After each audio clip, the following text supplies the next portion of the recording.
So yo, what's up guys? Win-win ka panalo po nagbabalik. Alright guys, nandito kami ngayon sa bayan ng Infanta, Pangasinan at sisilipin po natin yung kanilang pailaw dito po sa kanilang plaza guys.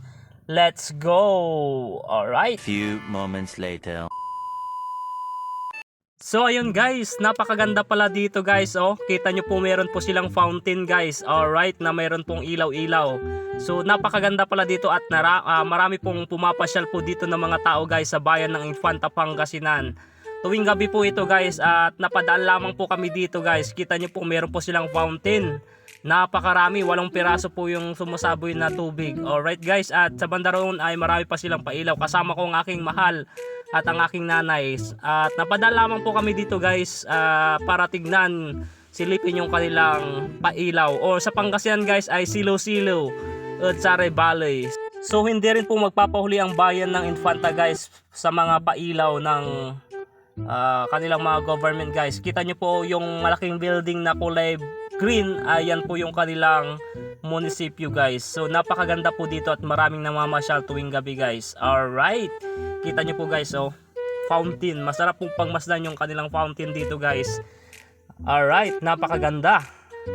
Kung gusto nyo din po masyal po dito guys ay silipin nyo po. So tara guys, silipin po natin yung mga ibang pailaw po nila guys at puntahan po natin. Ito po ay napakalaki. Ano kaya ito guys? Kulay blue tsaka meron pong yellow tsaka green guys. Parang sing-sing po siya kung titignan guys at napakaraming ilaw.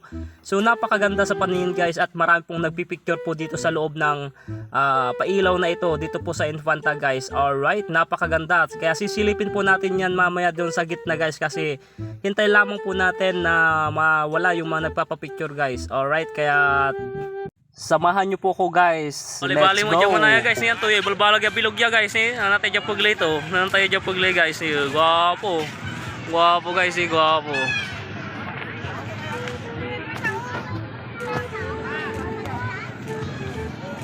So puntahan po natin guys yung mga ibang pailaw po nila dito po sa bayan ng Infanta, Pangasinan guys at silipin po natin. Alright, talagang pinagugulan po nila ito ng napakaraming effort guys. Alright, at oras.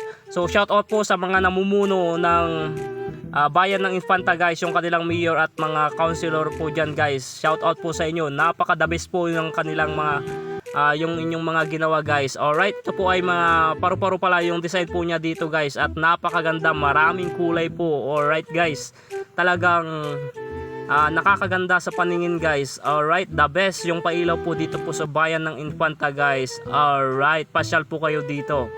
At dito po sa banda rito guys ay may mga payong po na nakasabit at napakarami guys. Ganyan po nila ilaan yung kanilang oras po dito guys. Talagang nilalagyan po nila ng napakaraming design upang sa ganon yung mga mamamasyal dito guys ay talagang mamamangha po sa ganda ng kanilang mga pailaw at mga designs na kanilang mga ginawa dito guys. So the best, saludo po sa mga namumuno dito po sa bayan ng Infanta, Pangasinan. Alright, kasyo guys, may totoo dyan, may totoo. Bali-bali, so silo-silo na dyan Infanta guys, bali-bali. Kasyo guys, kasyo. Alright. So hanggang dito na lamang guys yung munting video na ito. Kung nagustuhan nyo po guys ay supportan nyo po ang aking munting channel Win-Win Ka Panalo TV at supportan nyo din po ang pailaw po ng bayan ng Infanta. Paalam!